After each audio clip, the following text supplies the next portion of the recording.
হন না? 100 মানুষে কি খায়? ভাত খায়।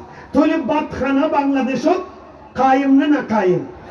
কায়েম আছে। কায়েম বুঝাই তো চাই অলরেডি। নামাজ কায়েমের কথা কই আকিমুস সালাহ, আকিমুস সালাহ বুঝতা না কই কায়েম হবে খালে ইয়ান তাই বুঝিন না পারে। তে তো লাই অন্যরা কইতো যেই দেশত 100 জন মানুষের ভিতরে 100 জনই ভাত খায়, তাহলে এই দেশের মধ্যে ভাত খানা কায়েম আছে। এবার কোন আল্লাহ কোনদিন ন খদে নামাজ পড়িবেন না।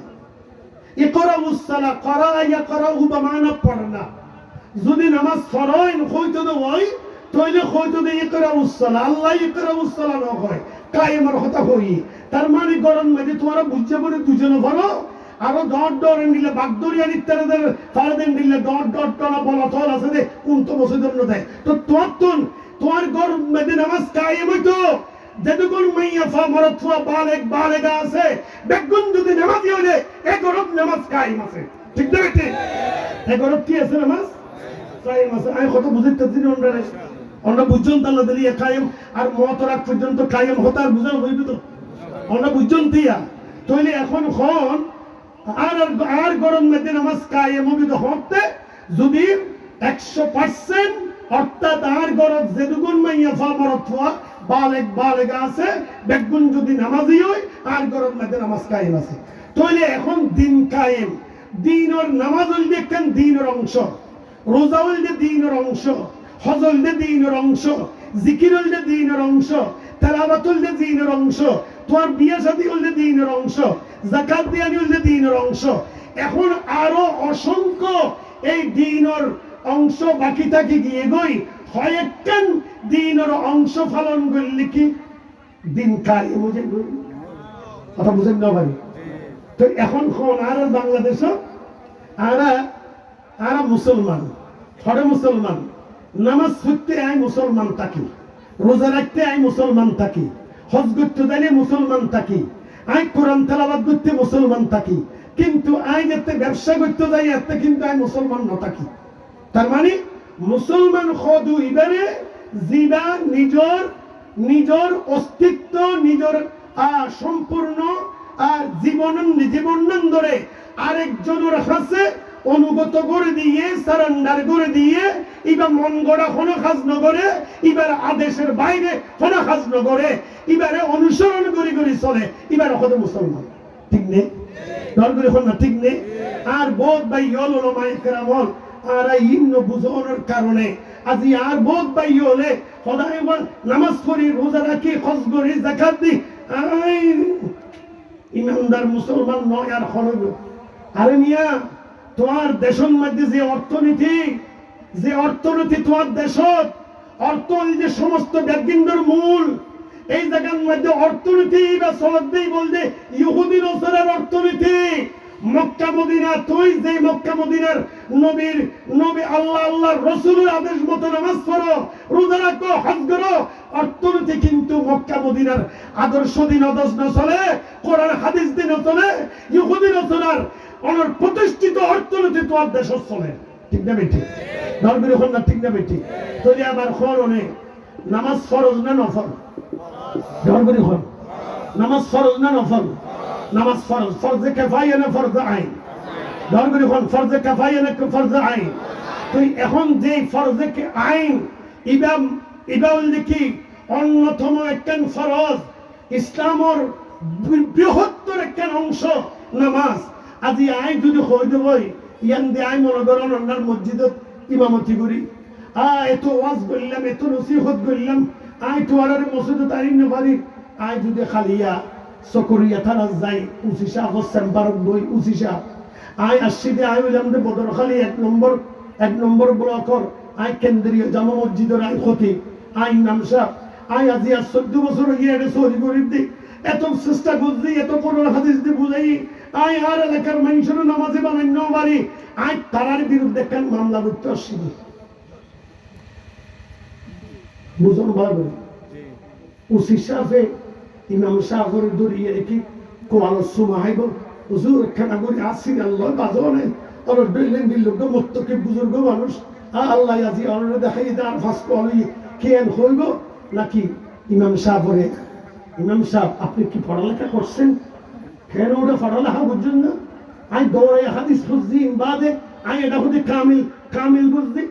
আমি ডবল টাইটেল মানুষ, আমি বর্তমান মাস্টার ডিগ্রি। তুই কেন আরো পড়ালেখা বুঝছেন না? কি হয়তো ওটা এটা হদ্দ হুজুর। আপনি কি দেশের আইন কানুন সম্পর্কে কিছু জানেন? বাংলাদেশের সংবিধানে নামাজ না পড়াটা অপরাধ নয়। বাংলাদেশের সংবিধানও নামাজ নফরার নাম কি? অপরাধ। অন্যান্য মাধ্যমে নিয়ে অপরাধ নয়। সুতরাং নামাজ না পড়লে তার বিরুদ্ধে মামলা দেওয়ার কোন আইনগত সংবিধান মতে কোন ধরনের বিধান নাই। কিন্তু আয় গরিব মানুষ কেন বুক তুললি না? এই বলল গেলে মাছ মারিছে এরা আর মাছ টাছ মারিয়ে আর সংসার চলে আর প্রতিবেশী এঙ্গুরি চলি যে না এই সংগঠনের বোধ হয়েছেন এন্ডিলা জেলে হাজ করে আমি ফসল লই ঠিক নেই এন্ডিলা জেলে হাজ করে। এখন বেবেসারাতুন যাইবাল্লাই 1.5 লাখ টিয়ার মালপত্র লাগে ইন নাই দেই শেষ পর্যন্ত কৃষি ব্যাংকত লোন লই, কৃষি ব্যাংকত 1 লাখ টিয়ার লোন লই। এখন বর্তমান শতকরা 100% দে 14% হল 100% 14% সুদ দিয়া বলি সুদ সুদ। এই বেচারা অভাবের কারণে অসুবিধার কারণে বারবার মারি খায়, বারবার মারি খায়। 2 বছর ধরে ইতে টিয়া তো ফুজি নেওয়া পারে তো নেওয়া পারে। এখন শতকরা আমার হাজারে লাখে 14,000 টিয়া করি প্রতি বছর এভাবে সুদায় গিয়ে গই। তো হুজুর এখন ইতে আর বিরুদ্ধে কৃষি ব্যাংকে সার্টিফিকেট মামলা। তাই গরিব মানুষ আল্লাহ সার্টিফিকেট মামলা ওই আরে নোটিশের উপর নোটিশ দিয়ে শেষ পর্যন্ত আর গরম মাটি পুলিশ আইয়ে খবর দে এই তুই টিয়া দিন না পারস তোর মাল কুরক করা যাইব। তো কি টিয়া সদে সুদর টিয়া আই সুদর টিয়া নদী দেয় আল্লাহ মামলা হয়। আর নামাজ না পড়লে মামলা নয়। তাহলে বাংলাদেশের সুদ কি হালাল না হারাম? হালাল। রাষ্ট্রীয়ভাবে সুদ কি হালাল? নামাজ না পড়ুন না রাষ্ট্রীয়ভাবে, নামাজ না পড়ুন রাষ্ট্রীয়ভাবে হালাল। আল্লাহর আইনে হারাম সুদ, আল্লাহর আইনে হারাম। নামাজ না পড়ুন আল্লাহর আইনে হারাম। কিন্তু বাংলাদেশের সংবিধানত যেই সংবিধান দিয়ে আমাদের রাষ্ট্র চলে, শতকরা 93% মুসলমানের এই দেশে সুদ হালাল, সুদ হালাল। সুদের টাকা না দেওয়ার কারণে আপনার বিরুদ্ধে সার্টিফিকেট মামলা হয়, আপনাকে অ্যারেস্ট করে জেলে নেওয়া হয়। কিন্তু নামাজ না পড়াটা অপরাধ নয়, যার কারণে নামাজ না পড়লে তার বিরুদ্ধে কোনো মামলা নাই। ঠিক না ঠিক? তার করে না ঠিক না ঠিক? ও মুসলমান ভাইয়ন, বন্ধুগণ, মুরব্বিয়ন, আই অন্ডারে যে কথা কিনে বুঝে গেল চাইলাম আজিয়া আল্লাহ দেখি কোন আনসার আল্লাহ। ওই ইমানদার নারী পুরুষ তোমরা আল্লাহকে সাহায্য করো। আল্লাহ তো সাহায্য করলাম দিন আগের দে আল্লাহ নবীর মাধ্যমে কোরআন দি ফেরাইয়ে নবীরে খত দেখে লিউযহিরাহু আলা দ্বীনি কুল্লি। অনবী আই অনরে ফাটাই দে এই কোরআন ইবারে বাস্তবায়ন করিব আল্লাহ, কায়েম করিব আল্লাহ। অনর এই আল্লাহর কোরআনের রাজ কায়েম আল্লাহ নবী যেতে আন্দোলনের নামে। এই আন্দোলনের মধ্যে যারা শরীক হয়, এই আন্দোলনের মধ্যে যারা শামিল হয়, আল্লাহ খোদ তোরা নবীর সাহায্য করতে তো নয়, আই আল্লাহর সাহায্য করতে। সুবহানাল্লাহ। কার সাহায্য করতে? আই আল্লাহর সাহায্য করতে। কতক্ষণ দিলে সাহায্য? খন্ডিলে সাহায্য। কুনু আনসার আল্লাহ কামা ক্বালা ঈসা ইবনে মারইয়াম লিল হাওয়ারিয়িন মান আনসারি ইলা আল্লাহ। সুবহানাল্লাহ।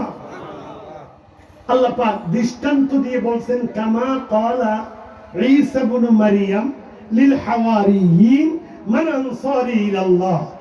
যেভাবে ঈসা ইবনে মারইয়াম ওনার উম্মতদেরকে হাওয়ারি বলা হয়, ওনার উম্মতকে কি বলা হয়? হাওয়ারি। হাওয়ারি তাফসীরে বাইজাবি ওয়ালা লিখে দে হাওয়ারি হল যে বেশি গরিব অসহায়, ইতার আসিল দে ইতার পেশা হিসাবে তারা কাম করতে দে লন্ড্রি খাস, তার মানে দুয়ার খাস, মানুষের খর সব করতে দে। ইতারাই নিল্লা গরিব শ্রেণীর মানুষ। ঈসা আলাইহিস সালাম, ঈসা ইবনে মারিয়াম হদ্দে মান আনসারি ইলাল্লাহ, মান আনসারি ইলাল্লাহ। তোমার ভিতরে খনাসো আল্লাহর দিন কায়েম আল্লাহ আই ঈসা ইবনে মারিয়ামরে সাহায্য করে, আল্লাহর সাহায্য করো এখন আসো। এভাবে যেতে বনি ইসরাইলের ডাক দিয়ে